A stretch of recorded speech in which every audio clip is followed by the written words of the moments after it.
Tonight, we're fortunate to have Professor Patias with us on the podcast. He's a senior lecturer at the Department of Psychology at the University of Portsmouth in the UK. Welcome. Thank you. It's good to be here. Thank you so much for coming to discuss this very important topic with us. It seems to be trending.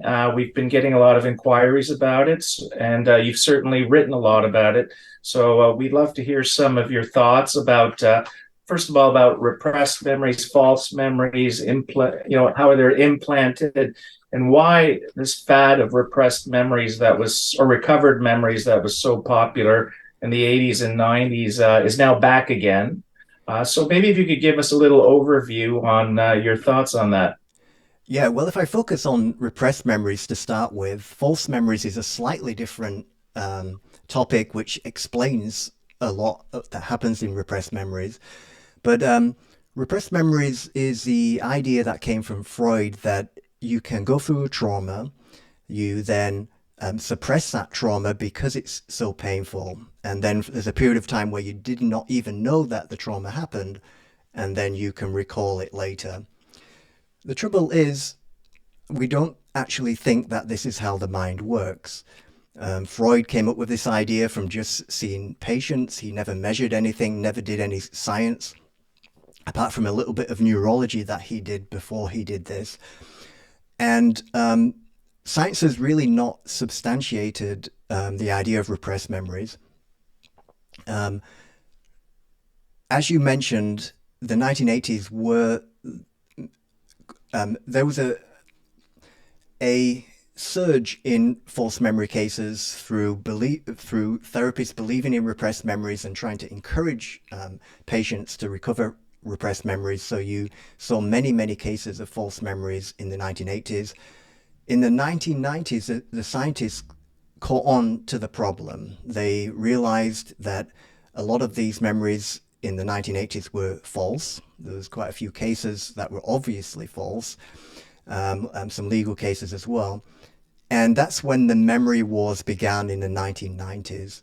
The 1990s is when cognitive psychologists who were not focused on clinical psychology for the last 2 decades suddenly realized what was happening in these dreadful therapies. And then they started to speak out and say, we don't actually think that repressed memories are real. And there's been this battle ever since. And just to bring you up to date on this, there's still quite a lot of clinicians that will not let go of this idea of repressed memories. And they just do not call it repressed memories anymore. They call it dissociative amnesia.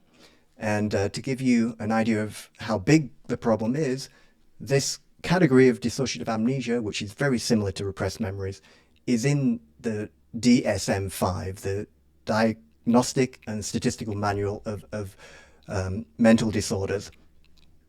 So it is probably not going to go away if it's embedded into the DSM. So that's how it is right now. Sorry to interrupt. So, dissociative amnesia, did that get recognized into the DSM-5 along with these studies, or was this something that was categorized for some other issue?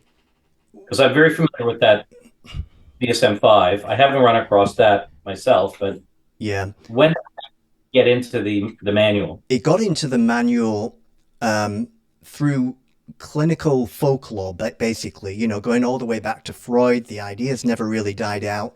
There's no measurement studies that established it. In my view, it's never been established. But to give you an idea, it's been in the DSM for a long time. So in 1980, for example, it was called psychogenic amnesia. Same concept.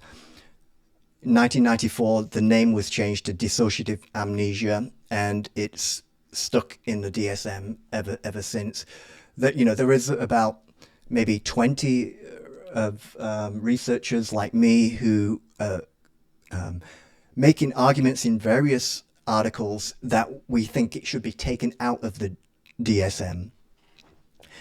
The reason that we think dissociative amnesia should be taken out of the DSM is because every time a clinician diagnoses it, they do not actually know that it's caused by trauma. So they are sometimes observing real amnesia, but they are just guessing that it's caused by a traumatic event.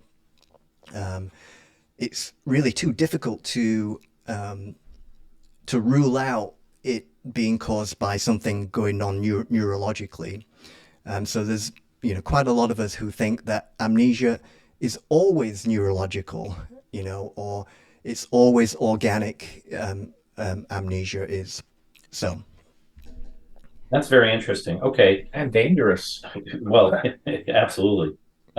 So you've spent and you've written extensively with respect to recovered memory, the debate about it, and I would like to just zero in a little bit on, if you can, about some of the studies that you've been involved with and some of the papers you've written, so that we can tease out, if we can, what would lead you and other experts in the area to say that really these types of recovered memories are not reliable and really not something which is a genuine manifestation of something that did happen in the past. Yeah. Well, the first thing to mention is in the entire literature, there is not good evidence of repression. So let's just say that first. So in other words, all the converging evidence from neurological studies and from cognitive studies all converge. All do not point to the idea that repression is possible. So let's just pause there for 1 sec. Yeah. So the amount of evidence that exists, essentially in and of itself, about repressed memories or recovered memory is essentially unreliable science. Yes. If you think about repression, it's an invisible concept, so it's not really in the realm of measurable science. That's one of the problems of it, However, in the area of measurable science, where you do actually measure things that you can measure, the way to say is none of the evidence points towards the idea of repression. It all points towards the idea that trauma is usually remembered all too well. So I'm thinking about neurotransmitter studies that, I'm thinking about stress studies with animals. All of them point towards stress and trauma being remembered all too well. So the more shocking, the more you remember it.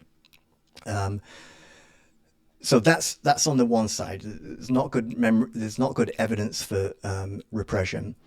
On the other side, there is a lot of measurable studies, studies that measure real things that you can really measure, such as false memory studies, that explain this phenomenon much better than the repression hypothesis. So in other words, this is what I think you might be getting at with the question. In other words, we have discovered that there's some factors that lead to false memories. So we have discovered that if you give false suggestions to somebody, a lot of individuals create a false memory shortly afterwards. In false memory studies, we know that we can implant whole false memories for things like being lost in the mall, things like spilling punch at a wedding. These are all autobiographical memories.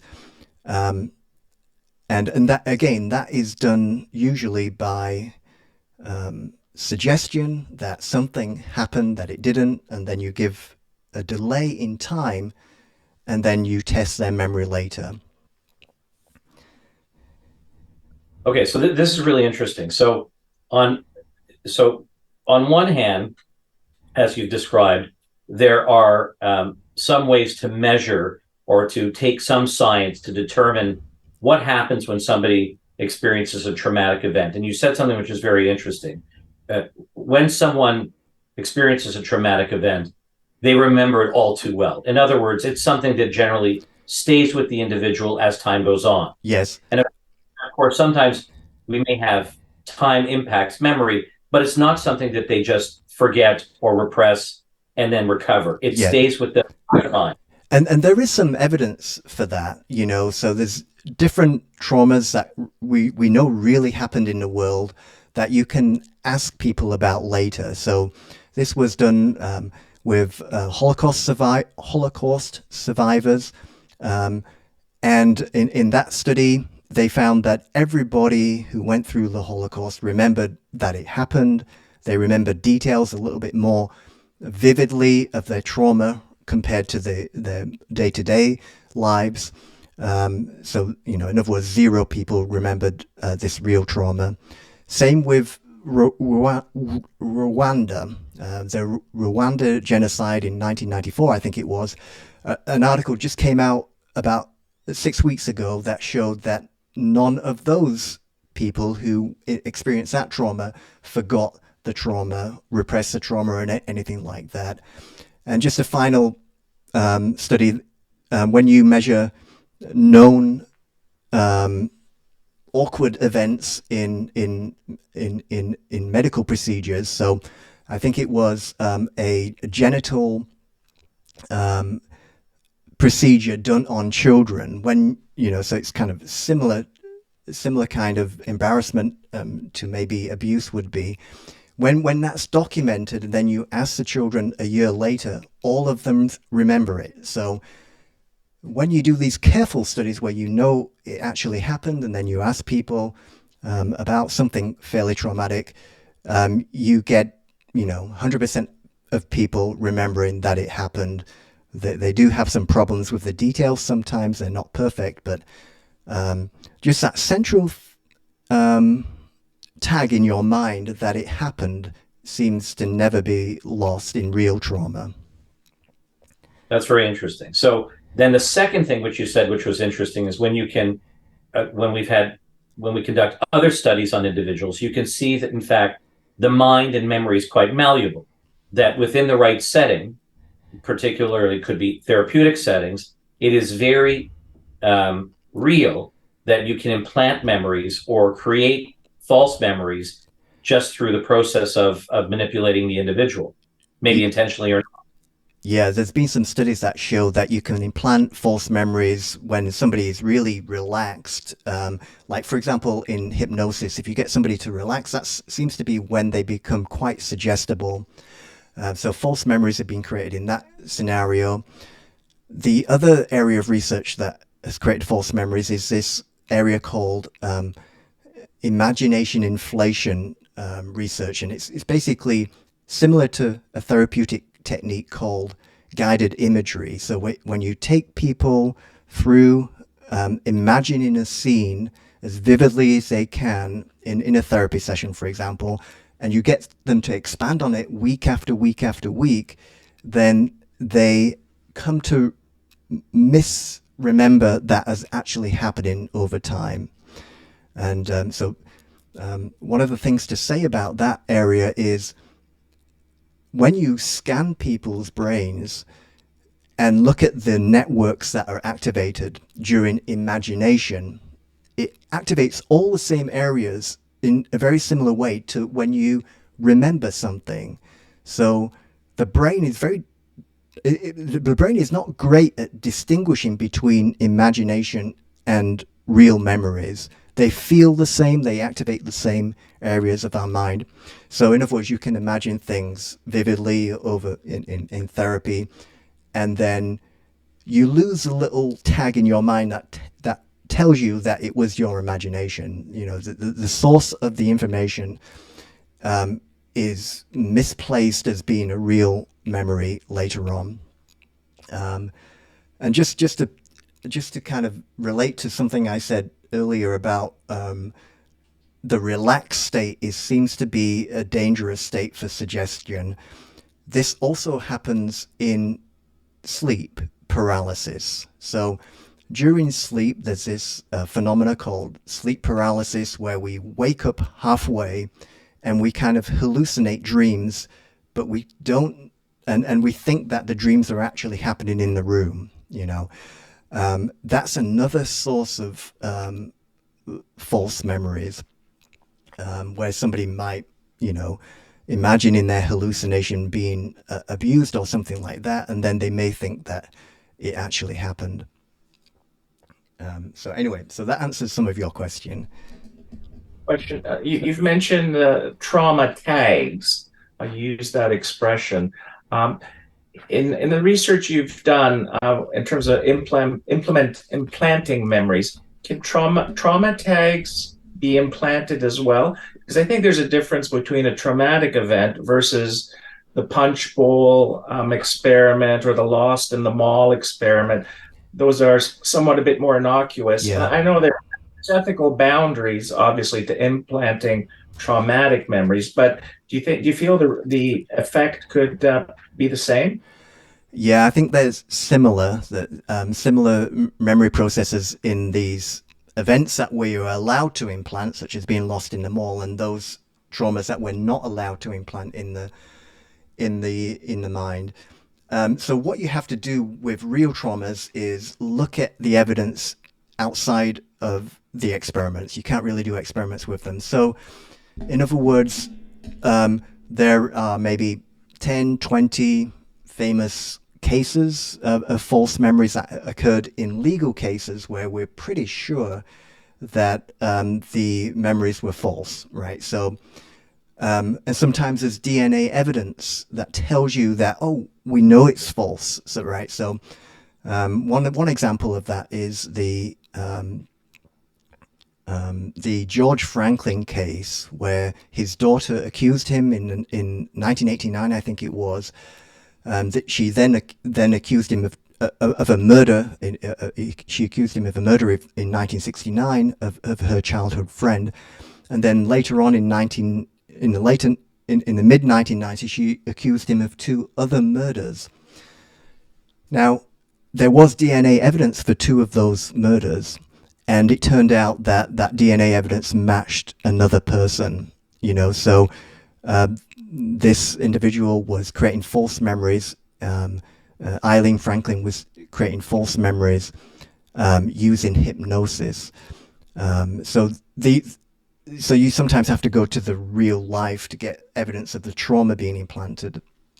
And so in her case, Eileen Franklin, she was going through hypnosis. She was imagining what might have happened in 1969, building up the memory of seeing her father murder a child. And then she loses that source monitoring ability, the ability to monitor where the source of the information is coming from.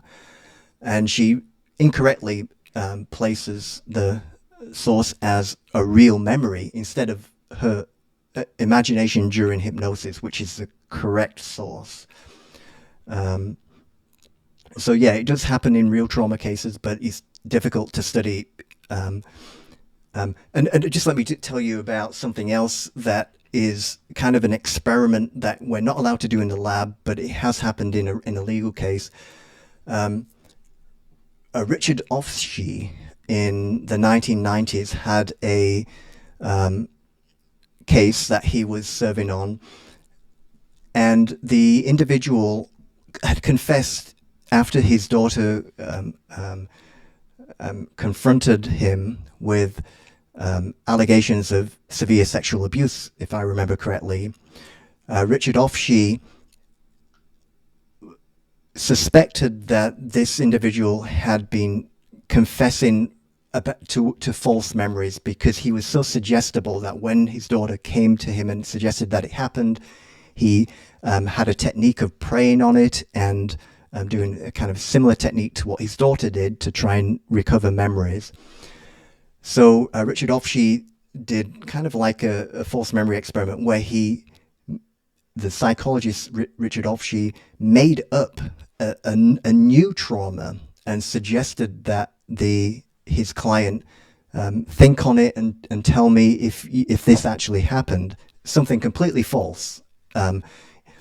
And sure enough, 2 days later, his client came back and said, "Yeah, I can remember it now. I did abuse my daughter in this way as well." And then Richard Ofshe obviously then concluded that his client is very suggestible, and his praying technique that he's using to imagine what may have happened was creating false memories. So there is quite a few cases that point to the idea that it has been done in real life as well, creating false memories. Can I move you now for a moment to about your work, let's say within the investigative context? So let's say somebody is in a therapeutic setting and they start to talk a little bit about maybe some memory, and then the therapist starts to talk to them about it, and then it goes to police for investigation. How dangerous can investigative techniques be in enhancing what may be a false memory? Well, they're very dangerous. Sometimes the techniques of the therapist sometimes are the problem. Sometimes the client themselves creates a problem themselves. In other words, they come to believe that repressed memories are in them, and then they take the lead in it. But a typical way that it can happen is the client, the psychotherapy client at the beginning has some kind of problem that they want to solve. So they're searching for meaning and searching for a solution that may make them feel better, might give them a cure. So there's always a good motive usually. The therapist sometimes helps reappraise the parent, is usually a parent, in the first parts of the therapy, in the suggestive therapies. And that reappraisal of the parent can shift the whole view of the client's childhood towards the negative, so they can focus on the negative. And that's kind of like a seed that tends to happen at the beginning. So, the reason that you're having relationship problems is probably your childhood. So it's very vague at that point, but it sets a seed of reappraising parents in the negative direction. And then what happens at the beginning of some therapies is the therapist then educates the client over the first few weeks of how memory and trauma works, and they get it completely wrong in these bad therapies. So they educate the client saying that sometimes people with this physical disorder that you have is caused by trauma. I've seen this many times before in my practice, they might say. And if you can remember some of this trauma and work through it, or unrepress it or work through it, then you may be cured, or you may make progress and solve this problem. That sets the seed. A famous book from the 90s, you remember Courage to Heal? That's right. One of the opening lines in the preface was, if it feels like it happened, it probably did. That's right. It's kind of that's one of the kind of educational things that people are told at the beginning of these problematic therapies. And then that sets the scene for the false memories that then come afterwards. And it happens quite gradually sometimes, where they work together to imagine what might have happened. And even without much suggestion from the therapist, you can develop false memories. Because if you set up the motive to remember traumatic memories, the therapist doesn't have to do much suggestion after that. They just have to do imagination exercises each week, or talk about what you can remember now. This week, what else can you remember? Can you picture in your mind what the basement looked like? And then they expand that memory, and over time, the memories become very strange and very false memories are developed in this way.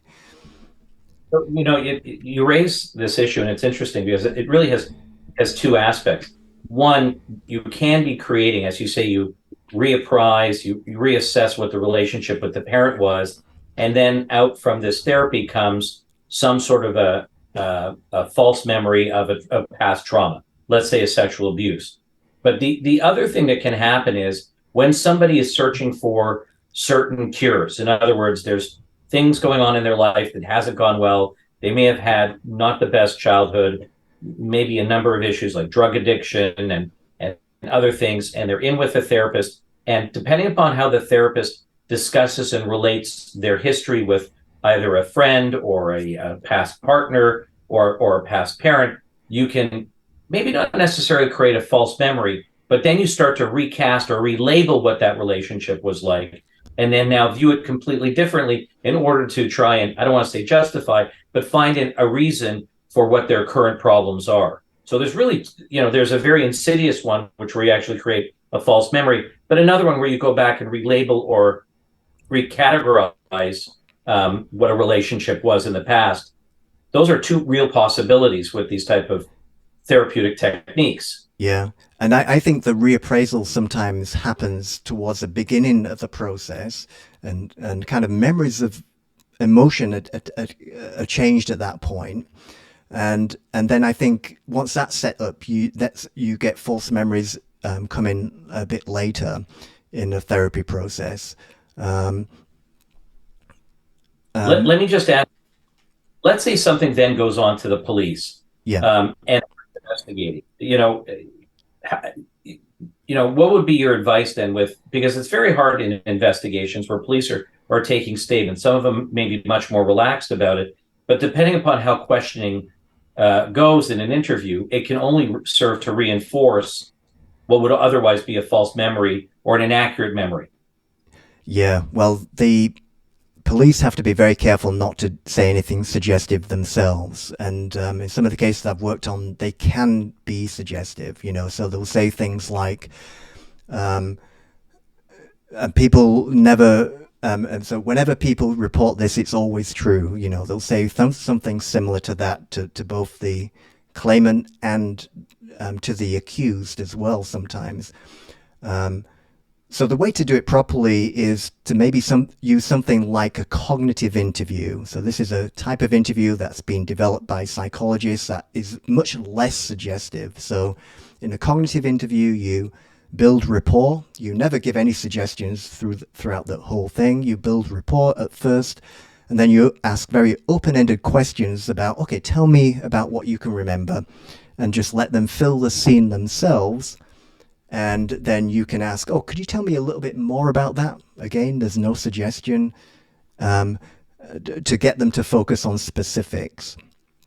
And it tends to be the case that the first interviews tend to be more accurate than the later interviews. So if there's repetitive interviewing, interviewing that's motivated to kind of build a prosecution, it's the earlier interviews that tend to be more reliable than the later ones. They can be unreliable, of course, if they've just been through 2 years of therapy. Okay, so the first ones can be unreliable, but they tend to get worse. Distortions tend to get worse over repeated police interviews. So, in other words, can really help the defense to see if they can find out if there's been any prior interviews before they have the recorded interview, and then that those prior interviews might explain how the story became so tight and ready for a prosecution by the time of the recorded interview. And certainty that it happened tends to get more and more, the claimant tends to get more and more sure that this abuse happened the more interviews they do. We've seen, I've certainly seen, Michael and I have seen in some interviews where an investigator or an interviewer is saying, it's not your fault. You're very brave for coming forward. We know this is very hard. I find those, I understand why officers say that, but I find it to be troubling because it can only reinforce what otherwise is false information. That's right. Maybe it's comfortable to come out with more false information.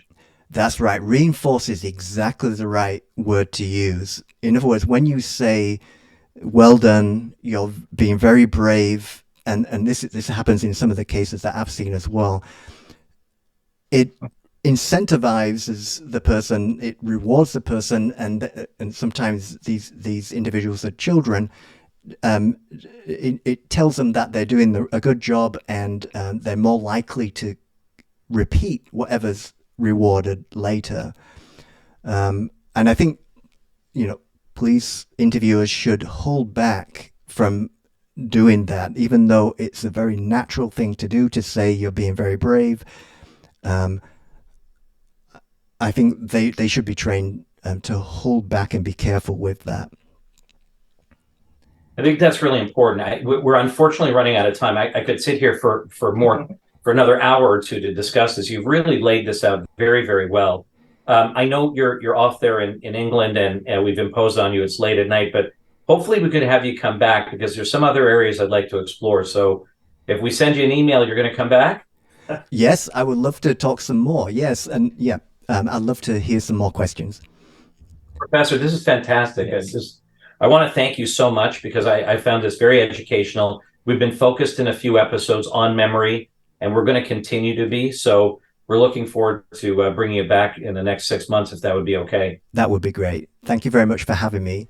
Thank you so much. And thank you for your great work. This is really very important work that you're doing. So we thank you very much and wish you a very good evening over there. Thanks again. We'll share this widely with our colleagues as well. Very important stuff. Bye for now.